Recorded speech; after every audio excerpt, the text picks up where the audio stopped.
कोकणातील प्रत्येक अपडेट जाणून घेण्यासाठी आजच माझे कोकणच्या सोशल मीडिया प्लॅटफॉर्मला लाईक, फॉलो आणि सबस्क्राईब करा.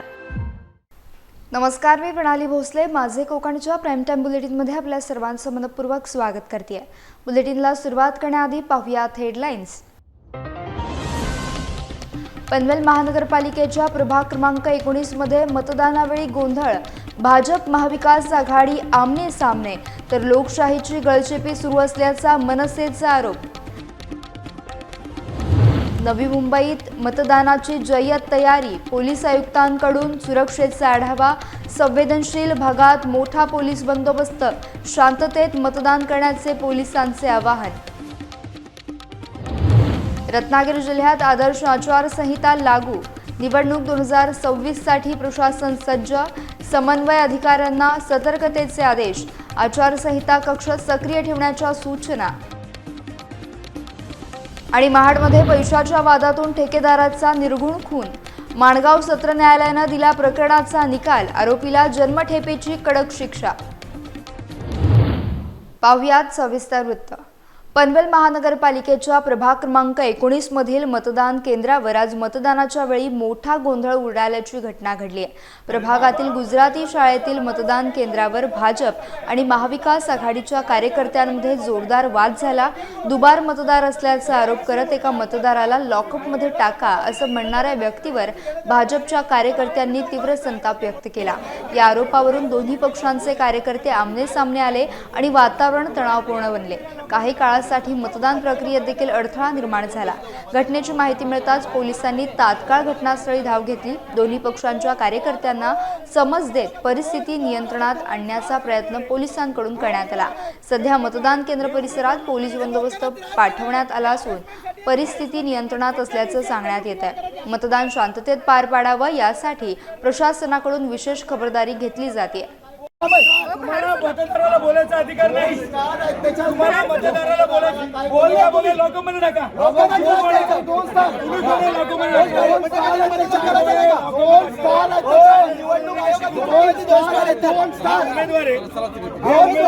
हे उमेदवार आहेत. हे उमेदवार लोकांना त्रास देणार. हे हॅरेसमेंटसाठी हॅरेसमेंट करतात. फक्त न्यूसेन्स व्हॅल्यू क्रिएट करायची अशा माणसांनी प्रत्येक बूथमध्ये येऊन त्रास देतो माणूस.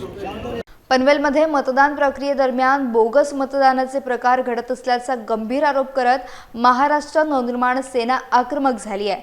मनसेचे पनवेल अध्यक्ष योगेश चिले यांनी निवडणूक आयोगाच्या अधिकाऱ्यांवर थेट संताप व्यक्त केला आहे. अनेक मतदान केंद्रांवर मतदारांच्या बोटाला शाई न लावणे, दुबार मतदान तसेच बोगस मतदारांना मतदान करू दिल्याचे प्रकार घडत असल्याचा आरोप योगेश चिले यांनी केला आहे. या पार्श्वभूमीवर निवडणूक आयोगानं तात्काळ मतदान प्रक्रिया थांबवून संपूर्ण यंत्रणेला कडक नियंत्रण ठेवावे अशी थेट मागणी त्यांनी केली आहे. या प्रकारामुळे मतदान केंद्रांवर पोलीस आणि निवडणूक आयोगाच्या अधिकाऱ्यांसमोरच गोंधळाचं वातावरण निर्माण झालं. निवडणूक प्रक्रिया पारदर्शक न राहता हुकुमशाही पद्धतीनं राबवली जात असल्याची टीका करत मनसेकडून लोकशाहीची गळचेपी सुरू असल्याचा आरोप करण्यात आला. या घटनेमुळे पनवेलमधील मतदान केंद्रांवर आणि मतदान प्रक्रियेवर प्रश्नचिन्ह निर्माण झालं असून प्रशासनाची पुढील भूमिका काय असेल याकडे सर्वांचं लक्ष लागलंय. नमस्कार, मी योगेश जनार्दन चिले. मी आता उभा आहे प्रभाग क्रमांक 7 कळंबोली पनवेल महानगरपालिकेच्या हद्दीमध्ये आणि माझ्यासोबत इथले प्रभाग क्रमांक 7च्या उमेदवार आहेत प्रियंका गाडे मॅडम आणि शिवम पाटील. इथे अनेक लोकांच्या तक्रारी आहेत की त्यांच्या हातावरती मार्करने मतदान केल्याची खून केली जाते आणि बाहेर आल्यावरती ती सहज रिमूव्ह करता येते. निवडणूक आयोगाच्या जे काही पत्रकं आली होती त्याच्यामध्ये स्पष्ट उल्लेख होता की तिथे शाई वापरली जाईल, परंतु यांना शाईच पोचली नाहीये. त्याच्यामुळे हे मार्करचा वापर करतायत आणि ते मार्कर पुसलं जात आहे. तुम्हाला इथल्या इथे आम्ही त्याचं प्रात्यक्षिक दाखवतो. हे नेल पॉलिश रिमूव्हल आहे.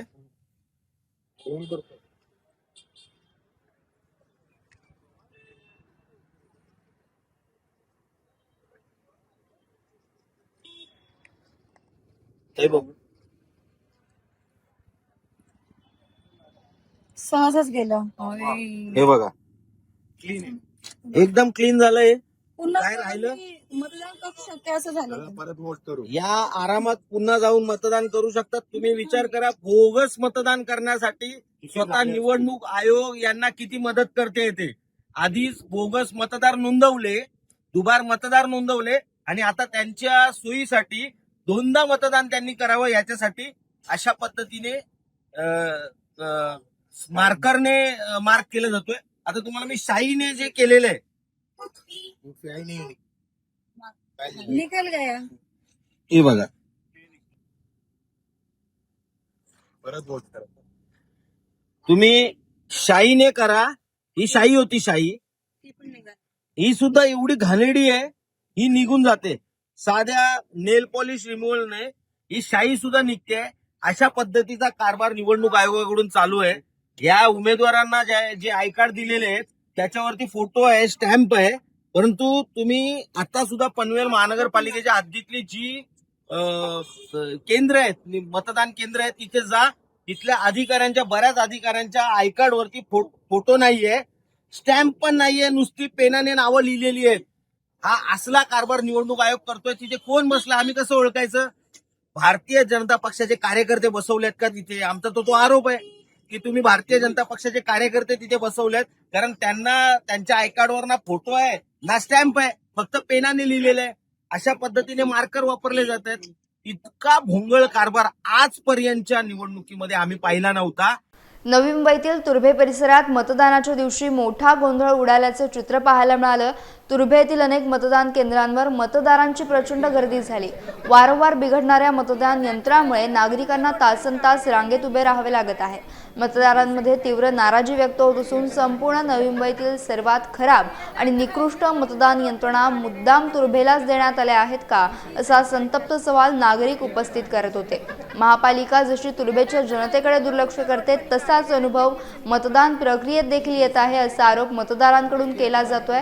यावर आता राज्य निवडणूक आयुक्त दिनेश वाघमारे यांनी काही महत्त्वाची माहिती देत खुलासे केले.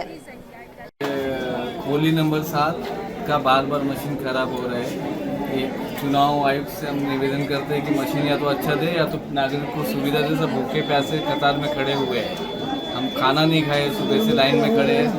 2 बार हमने रिटर्न आए. यहाँ लेडीसें खड़ी हुई है, बार बार मशीन करे. एक बार मशीन भी रिप्लेस हुआ है. नवी मुंबईत सध्या विधानसभा निवडणुकीसाठी मतदानाची प्रक्रिया उत्साहात आणि शांततेत पार पडली. या पार्श्वभूमीवर नवी मुंबईचे पोलीस आयुक्त मिलिंद भारंबे यांनी प्रत्यक्ष मैदानात उतरून शहराच्या कायदा आणि सुव्यवस्थेचा सविस्तर आढावा घेतला. मतदान केंद्रांवरील गर्दी आणि सुरक्षेचं नियोजन पाहता आयुक्तांनी समाधान व्यक्त केलंय.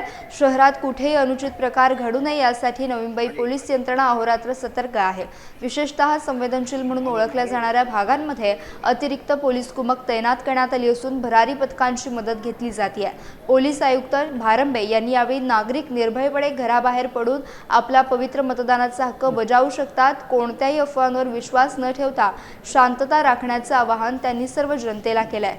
संपूर्ण शहरात नाकाबंदी आणि पेट्रोलिंग वाढवण्यात आली असून सीसीटीव्हीच्या माध्यमातून अनेक हालचालींवर बारीक नजर ठेवली जाते. लोकशाहीचा हा महान उत्सव सुरक्षित पार पाडण्यासाठी संपूर्ण पोलीस प्रशासन सज्ज झालंय.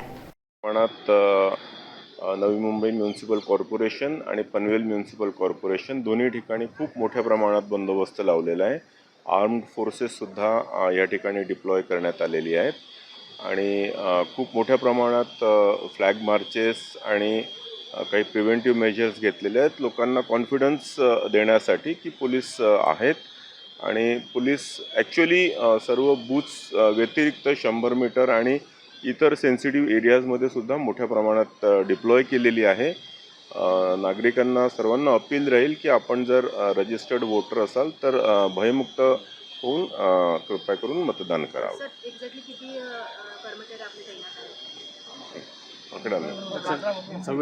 रत्नागिरी जिल्ह्यात आगामी जिल्हा परिषद आणि पंचायत समिती निवडणुकीची रणधुमाळी आता खऱ्या अर्थानं सुरू झाली आहे. या पार्श्वभूमीवर निवडणूक प्रशासनाने नामनिर्देशन पत्र दाखल करण्यासाठी अत्यंत कडक नियमावली जाहीर केली आहे.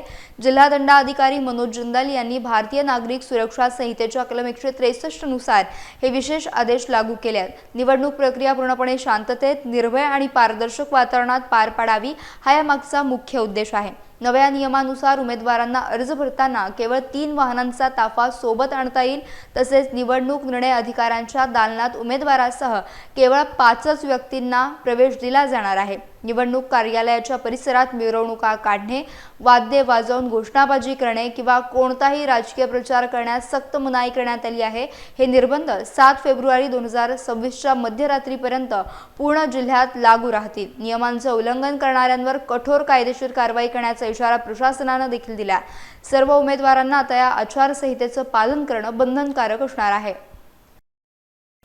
रत्नागिरी जिल्ह्यात जिल्हा परिषद आणि पंचायत समिती निवडणुकांच्या पार्श्वभूमीवर आदर्श आचारसंहिता लागू झाली असून तिचे काटेकोर पालन करावे असे स्पष्ट निर्देश जिल्हाधिकारी मनोज जिंदल यांनी दिलेत। रत्नागिरी येथील जिल्हाधिकारी कार्यालयात राजकीय पक्षांचे पदाधिकारी आणि प्रतिनिधी यांची बैठक आयोजित करण्यात आली होती। या बैठकीत अपर जिल्हाधिकारी भाऊ गलांडे यांनी निवडणूक प्रक्रियेबाबत सविस्तर मार्गदर्शन केले। जिल्हा परिषद गटासाठी 6 लाख रुपये तर पंचायत समिती गणासाठी 4.5 लाख रुपये इतकी उमेदवारांच्या खर्चाची मर्यादा निश्चित करण्यात आली आहे। तसेच 3 फेब्रुवारी रोजी रात्री 10 नंतर सभा, प्रचार फेऱ्या आणि ध्वनिक्षेप वापरास बंदी राहणार असल्याचे स्पष्ट करण्यात आले आहे। यावेळी काँग्रेस, शिवसेना, वंचित बहुजन आघाडी आदी विविध पक्षांचे पदाधिकारी उपस्थित होते। जिल्हाधिकारी जिंदल यांनी सर्व राजकीय पक्षांनी राज्य निवडणूक आयोगाच्या मार्गदर्शक सूचनांचे पालन करून निवडणूक प्रक्रिया शांततेत आणि पारदर्शकपणे पार पाडण्यासाठी सहकार्य करावे असे आवाहन केले आहे। रत्नागिरी जिल्ह्यातील गुहागर तालुक्यात आगामी स्थानिक स्वराज्य संस्थांच्या निवडणुकांसाठी प्रशासकीय यंत्रणा पूर्णपणे सज्ज झाली आहे। 5 फेब्रुवारी रोजी होणाऱ्या मतदानासाठी तालुक्यात एकूण 145 मतदान केंद्रे निश्चित करण्यात आली आहेत। यामध्ये 44,115 पुरुष आणि 55,617 महिला असे एकूण 96,832 मतदार आपला मतदानाचा हक्क बजावणार आहेत। गुहागर तालुक्यात जिल्हा परिषदेचे 5 गट आणि पंचायत समितीचे 10 गण असून निवडणूक प्रक्रिया पार पाडण्यासाठी निवडणूक निर्णय अधिकाऱ्यांनी कंबर कसली आहे। तहसीलदार परीक्षित पाटील यांनी पत्रकार परिषदेत माहिती दिली। यावेळी एकूण 20 पथके आणि 232 कर्मचाऱ्यांची नियुक्ती करण्यात आल्याचे त्यांनी सांगितले। याशिवाय आचारसंहितेच्या पालनासाठी 2 विशेष भरारी पथके देखील तैनात करण्यात आली आहेत। प्रशासनाने सर्व तांत्रिक आणि सुरक्षेची पूर्णपणे तयारी केली असून मतदारांनी मोठ्या संख्येने लोकशाहीच्या या उत्सवात सहभागी होण्याचे आवाहन प्रशासनाकडून करण्यात आले आहे। मतदान हे 5 तारखेला होणार आहे। मतदानासाठी एकूण गुहागर तालुक्यामध्ये 145 केंद्र असून त्या 145 केंद्रावरती पुरुष 44,115 आणि स्त्रिया 52,717 असे एकूण 96,832 मतदार असणार आहेत। गुहागर तालुक्यामध्ये जिल्हा परिषद रत्नागिरीसाठी एकूण 5 गट आहेत आणि पंचायत समिती गुहागरसाठी एकूण 10 गण आहेत। तसे एकूण 15 जागांसाठी आपल्याला गुहागर तालुक्यामध्ये निवडणूक प्रक्रिया पार पाडावी लागणार आहे। निवडणूक प्रक्रियेमध्ये साधारणतः निवडणूक प्रक्रिया सुरळीत पार पाडण्यासाठी निवडणूक निर्णय अधिकारी म्हणून एकूण 20 पथकांची नियुक्ती केली असून त्याच्यामध्ये साधारणतः 232 कर्मचाऱ्यांची नेमणूक केलेली आहे। मतदान केंद्रावरती 160 पथकांची नियुक्ती केली असून एकूण 640 मतदान अधिकारी त्याच्यामध्ये समाविष्ट असणार आहेत। आदर्श आचारसंहितेचं पालन व्यवस्थित व्हावं यासाठी आपल्या तालुक्याच्या कार्यक्षेत्रामध्ये 4 स्टॅटिक सर्व्हेलन्स टीम असणार आहेत। त्याचबरोबर 2 भरारी पथकं असणार आहेत। यामध्ये 3 व्हिडिओ सर्व्हेलन्स टीम देखील असणार आहेत। याच्यामध्ये आचारसंहिता पथकाची देखील नियुक्ती केली असून सर्व बाबींचं पालन केलं जाईल याकडे काटेकोरपणे लक्ष दिलं जाणार आहे। रत्नागिरी जिल्हा परिषद आणि पंचायत समिती सार्वत्रिक निवडणूक 2026चा कार्यक्रम राज्य निवडणूक आयोगाने जाहीर केल्यानंतर रत्नागिरी जिल्हा प्रशासन सज्ज झालाय। या पार्श्वभूमीवर जिल्हाधिकारी मनोज जिंदल यांनी सर्व समन्वय अधिकाऱ्यांना सतर्क राहून दिलेली जबाबदारी काटेकोरपणे पार पाडण्याचे निर्देश दिलेत। जिल्हाधिकारी कार्यालयात आयोजित आढावा बैठकीत ते बोलत होते। यावेळी अपर जिल्हाधिकारी भाऊ गलांडे, अतिरिक्त मुख्य कार्यकारी अधिकारी परीक्षित यादव, अपर पोलीस अधीक्षक बीबी महामुनी यांच्यासह विविध विभागांचे वरिष्ठ अधिकारी उपस्थित होते। जिल्हाधिकारी जिंदल यांनी एसएसटी आणि एफएसटी पथकांची तातडीने निर्मिती करण्याच्या सूचना दिल्या। तसेच आचारसंहिता कक्षाने 24, 48 आणि 72 तासात आवश्यक कार्यवाही करून अहवाल सादर करावा असे स्पष्ट केले आहे। सर्व नोडल आणि समन्वय अधिकाऱ्यांनी राज्य निवडणूक आयोगाच्या मार्गदर्शक सूचनांचा अभ्यास करून क्षेत्रीय स्तरावर योग्य नियोजन आणि समन्वय ठेवावा असं आवाहन त्यांनी यावेळी केलं आहे। रायगड जिल्ह्यातील महाडमध्ये 2018 साली घडलेल्या एका खळबळजनक हत्याकांड प्रकरणी माणगाव सत्र न्यायालयानं महत्त्वपूर्ण निकाल दिला. बांधकाम ठेकेदाराचा खून केल्याप्रकरणी आरोपी गवंडी कामगार जमील मेहबूब शेख याला न्यायालयाने जन्मठेपेची शिक्षा सुनावली आहे. तपासातील माहितीनुसार मृत ठेकेदार अन्सार बहादूर बेग यांच्याकडे आरोपी जमील शेख काम करत होता. आरोपीनं ठेकेदाराकडून 13,000 रुपये उचल घेतली होती. त्याने कामावरून गावी जाण्यासाठी परवानगी मागितली असता ठेकेदाराने पैसे आणि कामाचा हिशोब पूर्ण झाल्याशिवाय जाऊ नको असं स्पष्ट बजावलं होतं. याच गोष्टीचा राग मनात धरून आरोपी जमील शेख यानं ठेकेदाराच्या डोक्यात दगड घालून त्याची निर्घृण हत्या केली.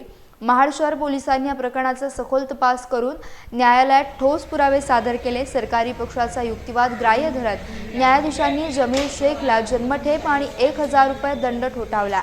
न्यायालयाच्या या महत्त्वपूर्ण निर्णयाचे सर्वत्र स्वागत होत आहे. दापोली तालुक्यातील पालगड हे गाव पूज्य साने गुरुजी यांचे जन्मस्थान म्हणून ओळखले जाते. मात्र याच पालगड गावातील महत्त्वाच्या रस्त्यांची सध्या कमालीची दुरावस्था झाली आहे. या रस्त्यांची तातडीनं डागडुजी करण्यात यावी अशी मागणी पालगड येथील व्यापारी वर्गाने जिल्हा परिषद बांधकाम विभागाच्या अभियंत्यांकडे निवेदनाद्वारे केली आहे. या रस्त्यावरून स्मृती भवन, माध्यमिक आणि प्राथमिक शाळा, बँका, पतसंस्था, बाजारपेठा, ग्रामपंचायत कार्यालय तसेच बस स्थानक येथे ये-जा केली जाते. मात्र अनेक वर्षांपासून साधी डागडुजी देखील न झाल्यानं रस्ता पूर्णतः खड्डेमय झालाय. वाहन चालकांना मोठ्या त्रासाला सामोरे जावे लागत असून पादचाऱ्यांना देखील चालणं कठीण झालंय.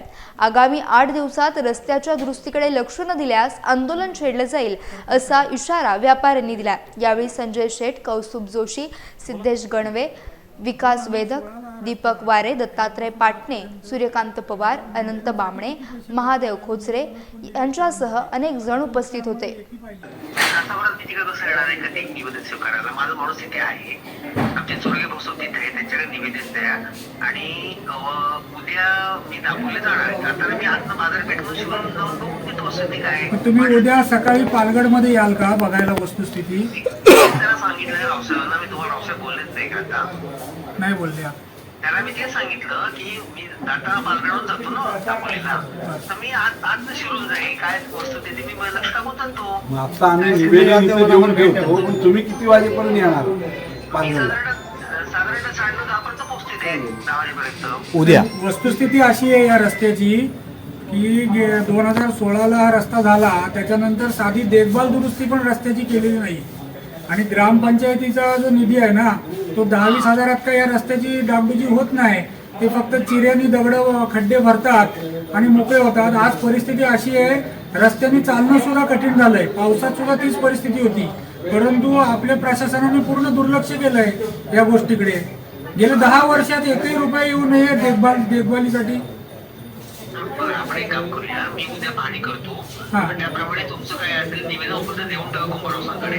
उद्या सगळे येतो ते 9:10पर्यंत. साहेब, आम्ही निवेदनात असं लिहिलं आहे की 8 दिवसात तुम्ही काहीतरी कारवाई करा, अन्यथा आम्हाला आंदोलनाच्या पवित्र्यात जावं लागेल. बघा, तुमचा अधिकारी आम्ही त्यात काढू शकत नाही. आमच्याकडे बघा निधी नाही, आमच्याकडे रस्ता कामगार नाही. तुमचं पत्र घेऊन जिल्ह्याला मागू, निधी मिळाला तर ते काम करता येईल. शेवटी निधीच आहे ना, काम करताना पैसे लागतोच ना. तो निधी पाठपुरावा करू आम्ही. साहेब, आपण जिल्हा वार्षिकला कळवलेला आहे आणि अतिवृष्टीला पण आपण कळवलेला आहे. साहेब, याच्या आधी पण आपल्या कार्यालयाने हा पत्रव्यवहार केलेला आहे अतिवृष्टी, आणि याचा पण एकही रुपया आला नाही. याचा अर्थ नेमका काय समजायचा? आम्ही साने गुरुजींच्या गावाला रस्त्यापासून हे ठेवायचं का, लांब ठेवायचं का?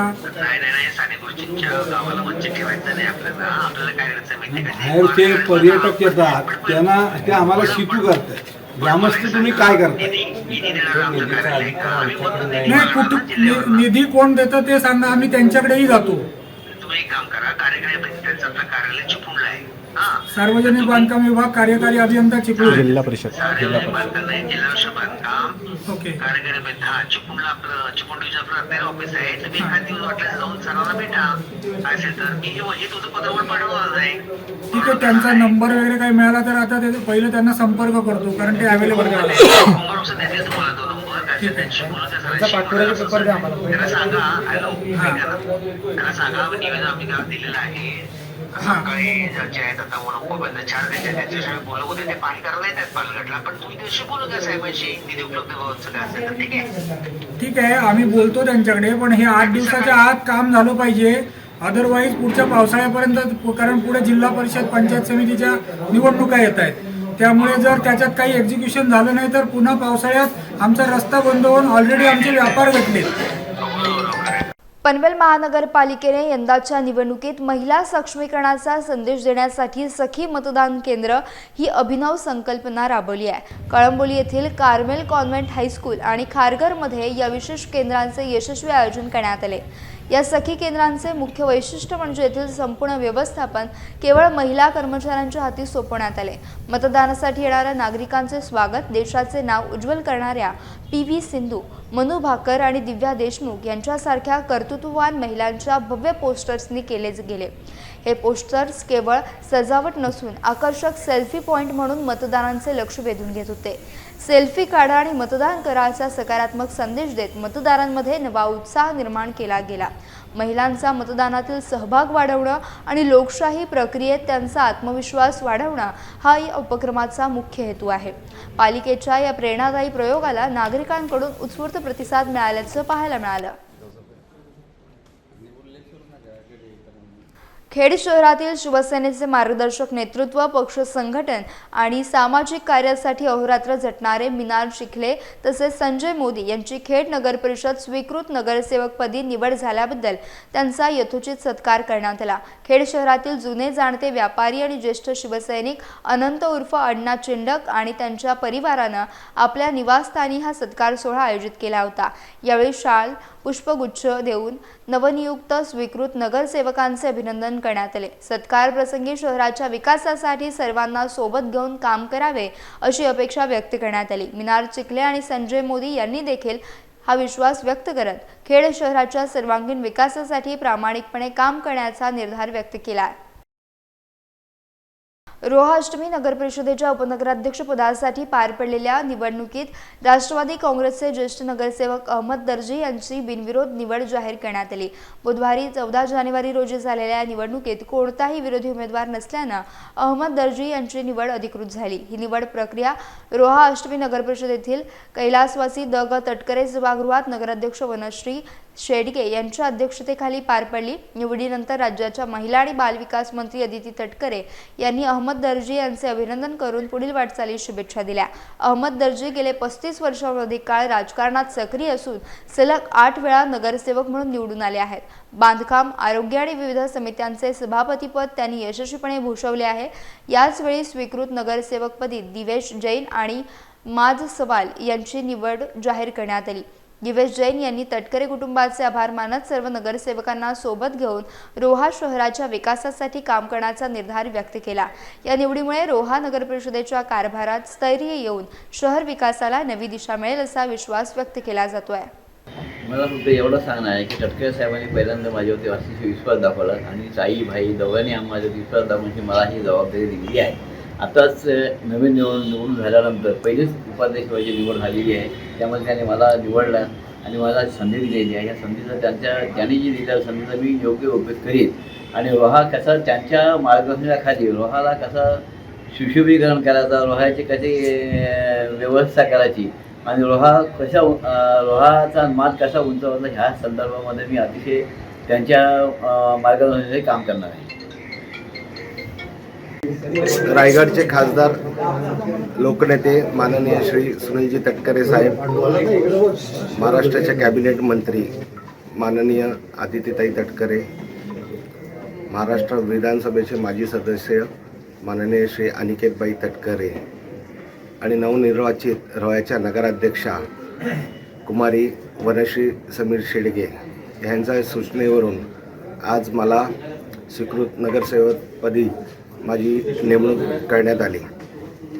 सर्वप्रथम मी त्यांचे मनापासून आभार मानतो आणि रोहे नगरपालिकेतील सर्व नगरसेवक यांच्या हातात हात घालून रोह्यातील जनतेच्या विकास कामांसाठी आणि त्यांच्या प्रश्न सोडवण्यासाठी मी अहोरात्र मेहनत करून जे तटकरे साहेबांनी, ताईंनी आणि बाईंनी माझ्यावरती विश्वास दाखवलेला आहे तो सार्थ ठरवण्यासाठी मी कटिबद्ध राहीन. धन्यवाद.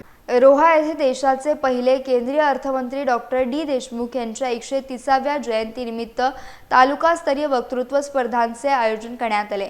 रोहा प्रेस क्लब आणि स्थानिक सामाजिक संस्थांच्या संयुक्त विद्यमाने आयोजित या स्पर्धेत तालुक्यातील युवकांनी विविध विषयांवर आपली परखड मते मांडली. जिवंत असाल तर जिवंत दिसणे गरजेचे आहे या भावनेतून तरुणाईनं सामाजिक आणि शैक्षणिक विषयांवर निर्भीडपणे भाष्य करत उपस्थितांची मने जिंकली. या स्पर्धेत वरिष्ठ गटात भरत चौधरी यांनी प्रथम क्रमांक पटकावला तर कनिष्ठ गटात विश्व उभारे अव्वल ठरले. कार्यक्रमात रोह्याच्या नवनिर्वाचित नगराध्यक्षा वनश्री शेडगे आणि पोलीस निरीक्षक मारुती पाटील यांच्या हस्ते विजेत्यांना गौरवण्यात आले. रोहा शहरातील राम मारुती चौक येथे पार पडलेल्या स्पर्धेसाठी तालुक्यातील विविध संस्थांनी विशेष परिश्रम घेतले. युवा शक्तीला हक्काचे व्यासपीठ मिळवून देणे आणि त्यांचे ज्वलंत विचार समाजासमोर मांडणे हा या उपक्रमाचा मुख्य उद्देश होता, जो या यशस्वीरित्या पार पाडण्यात आला. पनवेलमधील कामोठे येथे 1 जानेवारी 2026 रोजी माळी समाजाच्या नवीन सामाजिक दिनदर्शिकेचे दिमाखात प्रकाशन करण्यात आले. विघ्नहर्ता युवा प्रतिष्ठानतर्फे आयोजित या सोहळ्यात समाजातील सांस्कृतिक आणि शैक्षणिक विचारांना व्यासपीठ मिळाले. या दिनदर्शिकेत समाजातील कर्तृत्ववान व्यक्ती आणि विविध उपक्रमांची माहिती देण्यात आली असून ती समाजाच्या प्रगतीचे प्रतीक मानली जाते. कार्यक्रमात प्रतिष्ठानचे उपाध्यक्ष सुशांत हुमरे यांनी संस्थेच्या 11 वर्षांच्या यशस्वी वाटचालीचा आढावा घेतला. अध्यक्ष सचिन पवार यांच्यासह समाजातील मान्यवर वसंत पवार, विलास माळी यांच्या हस्ते या दिनदर्शिकेचे अनावरण झाले. यावेळी समाजातील ज्येष्ठ नागरिक, महिला आणि तरुणांची मोठी उपस्थिती होती. ही दिनदर्शिका केवळ तारखांचा संग्रह नसून ती माळी समाजाच्या एकतेचे आणि भविष्यातील कार्याचे दिशादर्शक माध्यम ठरणार आहे. उपस्थित सर्व मान्यवरांनी आणि समाज बांधवांनी प्रतिष्ठानच्या स्तुत्य उपक्रमाचे कौतुक केले. सर्वांच्या सहकार्याने हा कार्यक्रम अत्यंत उत्साहात पार पडला.